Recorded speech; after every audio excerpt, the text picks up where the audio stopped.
Hi, welcome back to my journal journey. Today I'm going over the very basics of bullet journaling. For resources today, I'm going to use this £5 bullet planner from Tiger. I've used this type of bullet journal before for a couple of different purposes. The most recent one being my work journal for 2024 and 2025. I have set up a test page and there's a little bit of ghosting, but that's about it. So to start the bullet journal method, I obviously read the book and I took lots of notes from the book in a notebook that I found at Homesense, and I absolutely love it. This is, I think, more of a B5 size, whereas this is close to an A5 size. The other bit of journaling equipment I'm going to use is this pen. It's just a gel pen from B&M Bargains, really inexpensive, but it's one of my favourites. So some of the key takeaways from the bullet journal method book that I had was, does it add value? Being a really core question in your life.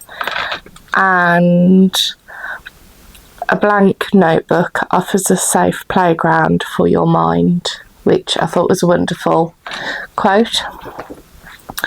To start off the bullet journal system in the official way, you have an index.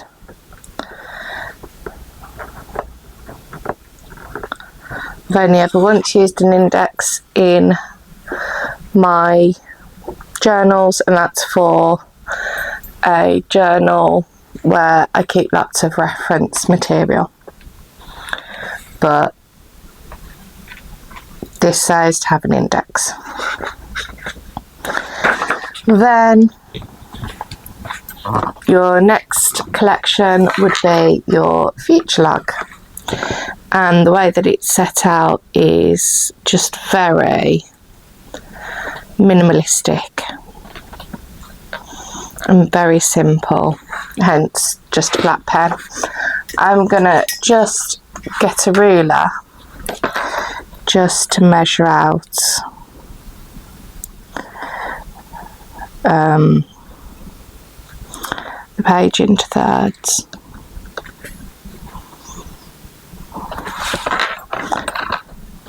And draw a line,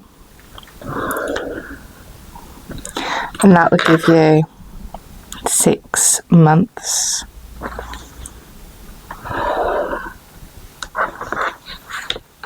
So this month is April.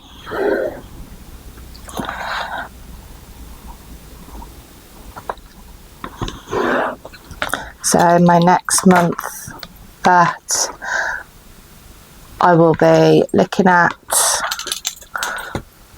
while my camera tries to focus, is May.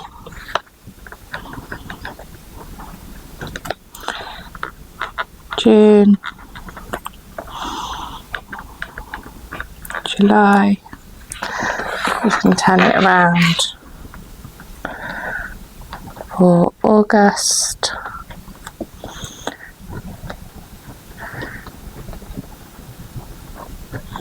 September,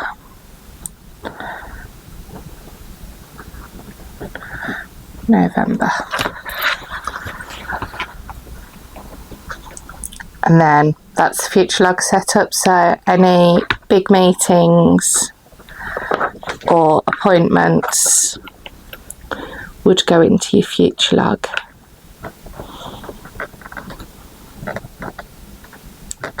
Which I can't spell.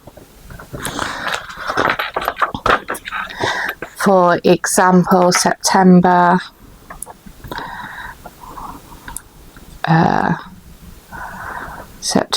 the, I don't know, 4th, back to school.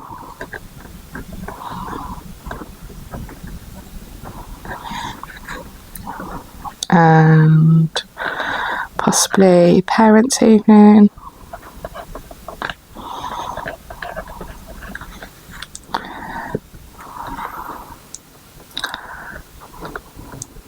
Holiday. So you'd plan out future events, future tasks. If I know I've got to get all my reports done, then I can add that in. Then the next one is straight in to a month overview. So I said, because it's April, we'll just go for April.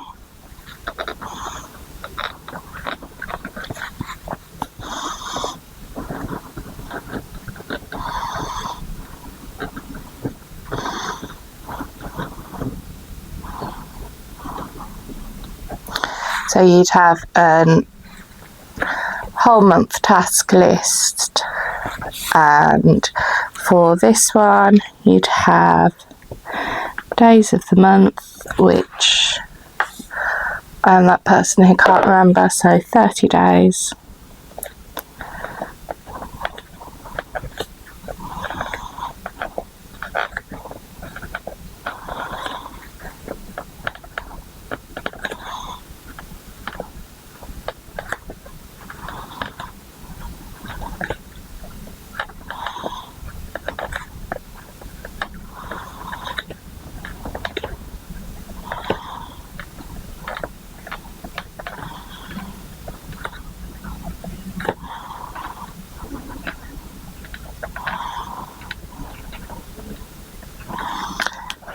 And you'd do the days of the week down the side, and then you would go next to the day with the initial of which day of the week it falls on. So Tuesday, Wednesday, Thursday, Friday, Saturday, Sunday, and just start again and go all the way down.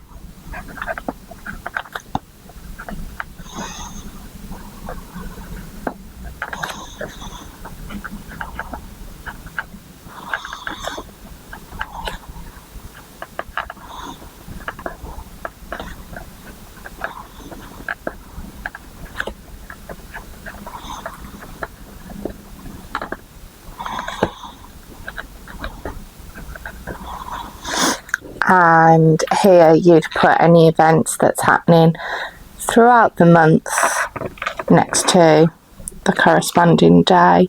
So 11th,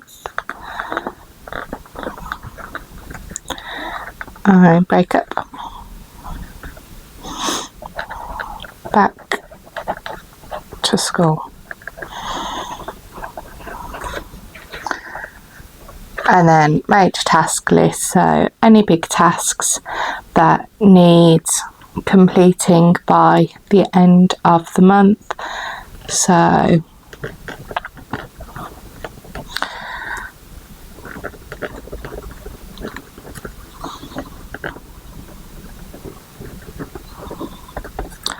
for example,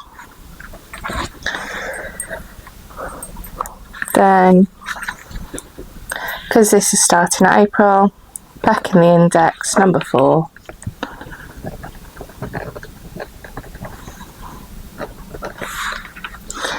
And that's the index coming along with a very awful spelling mistake from me. Then from this monthly overview, you would go on to your daily log, which is all your random thoughts, to write them down in shorter forms. So, what day today? We'll start on Tuesday.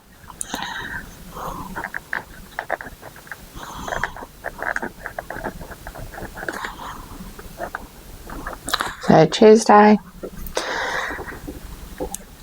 and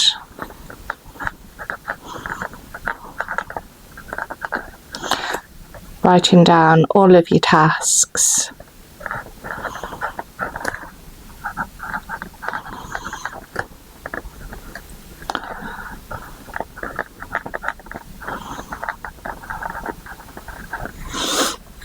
And as you go through, you can cross them off, and you can add in events,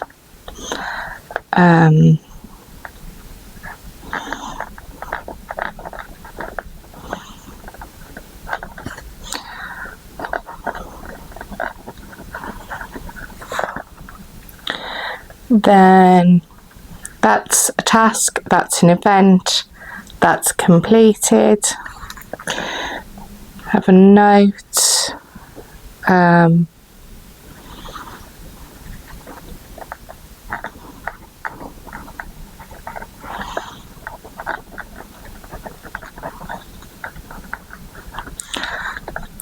Then if you have a task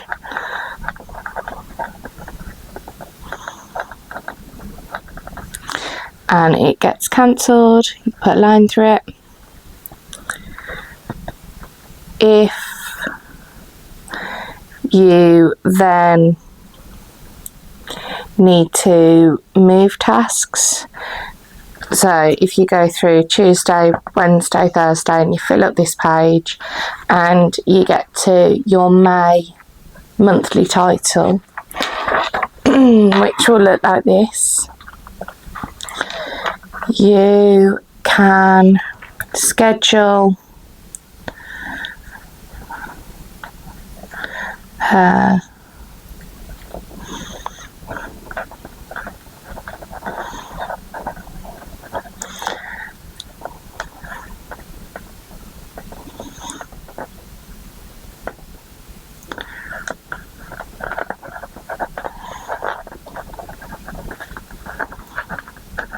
one of the key things that they said in the book is trying to keep these quite short and succinct so that you're not overwhelmed with words.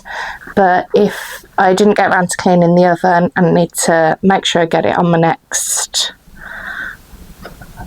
job list, I move it that way. If I've decided that my hair appointment really doesn't need booking right now, but it will do at some point, I take it to the future log and put it in the future log. It was probably a bad example to put in the future log, but those are for moving tasks. Then if you have something super important, adding something to show that. So that is the basics of the bullet journal system. Within my practice, I don't necessarily use an index, but all my months are theme coordinated, so I know that when I've changed themes, when I'm flicking through, it's quite easy to find the next month, and I've never felt like I'm missing anything. A lot of people do have a key for their notes, for their signifiers. when they first get into bullet journaling, just as something to refer back to. I do have a key in this journal that I'm using currently, which is here, and I've got task, started, complete, which are my most commonly used signifiers. A quick little present for birthday, and I use the reflection from time to time. The rest I don't seem to use that often, but that's my key. I went into 2025 with all good intentions, but it didn't necessarily pan out. As you saw, I use a lot of colour in my journals. If I had a very black and white journal like this, I don't think I would ever go into it. Even my notes journal has got colour in it. So that's just me. I also like to have my budget overview in my start of journal and some goals and a plan for my next journal. For the monthly days, I've never used a calendar like this. It doesn't necessarily appeal to me, but I know that it does appeal to some people. As the book says, these are just building blocks, and your notebook can be whatever you want it to be. These are just the basics. So yes, I have a calendar. No, it doesn't look like this. Yes, I have an overall task list, just with a bit of decoration in the corner, a little bit more colour. I've started doing daily logs like this. I switch between daily and weeklies, depending on what my mood is, and if I just bring in my current journal. This was a page that wasn't used last month that I set up, and that's my cover page for April. I have still yet to fill in my calendar, so that's the calendar that I use, always with Monday start, because I'm a Monday start girly. And then for my rapid logs, I just add a little bit of decoration just to make it a bit more interesting, but I keep it very, very simple. This just doesn't excite me, and I like to have a notebook that excites me so that I get into it more. But that is the basics of bullet journaling. Hope you enjoyed it. Thanks for watching. I'll speak to you soon. Bye.